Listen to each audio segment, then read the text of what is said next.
The Autobot clones are Transformers' answers to G.I. Joe's Crimson Twins. Kind of. Brothers Fastlane and Cloudraker boast identical robot modes, but different alt modes. The 1987 toys even had different rub symbols to set them apart. In the Japanese Headmaster cartoon series, the Autobot clones, along with the Decepticon clones, grew up as friends on some unnamed planet.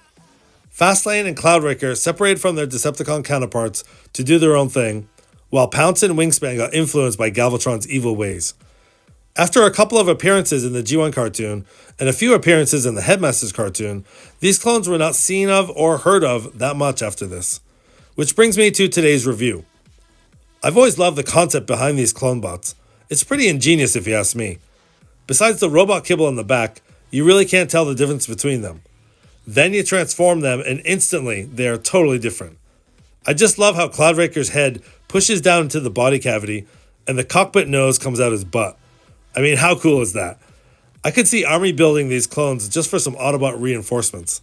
Imagine the Decepticons being surrounded by bots that all look the same.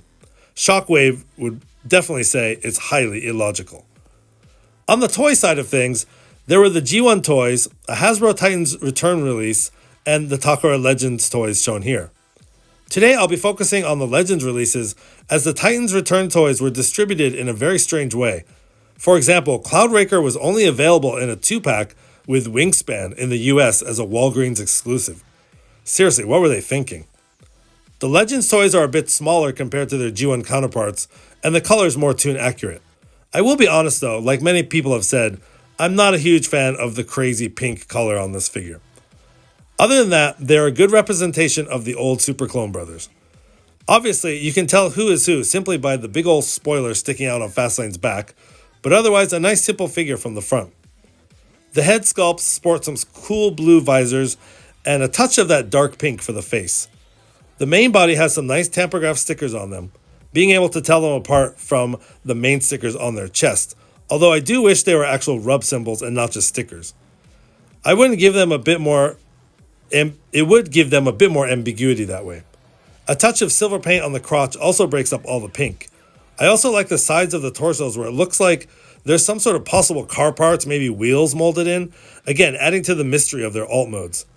I wish the plastic on the legs were a little bit darker to match the G1 color, but the sculpting and paint on the lower legs and ankles is also a nice nod to the original figures.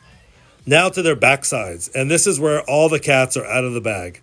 The wheels and spoiler on Fastlane and the nose cone and wings on Cloudraker are dead giveaways, but that's why we don't display the clones from the back. Lastly, in robot mode, it's a crying shame that these two don't come with guns.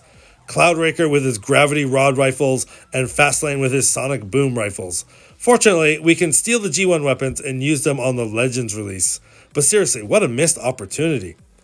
Let's move on to the futuristic jet mode and futuristic dragster mode, or as written on the back of the box, space car mode and space jet mode. Clone bots, transform!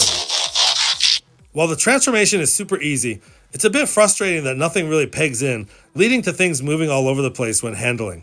For example, on Fastlane, the arms fold over to form the top of the car, but there's nothing to secure them in place, although the spoiler does hold them in place somewhat.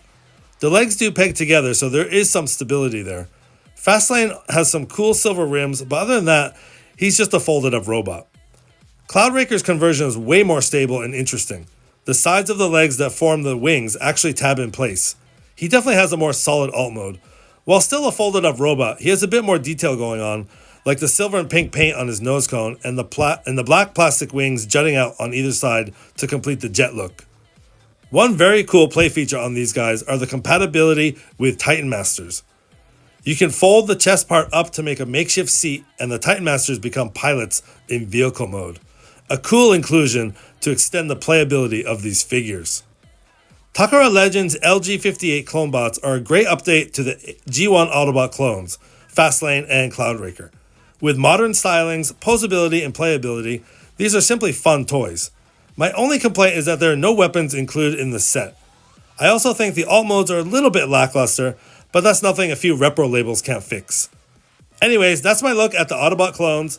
I'm Matt in Japan. Please like, comment, and subscribe. Follow me on Instagram and hit that notification bell for more great content.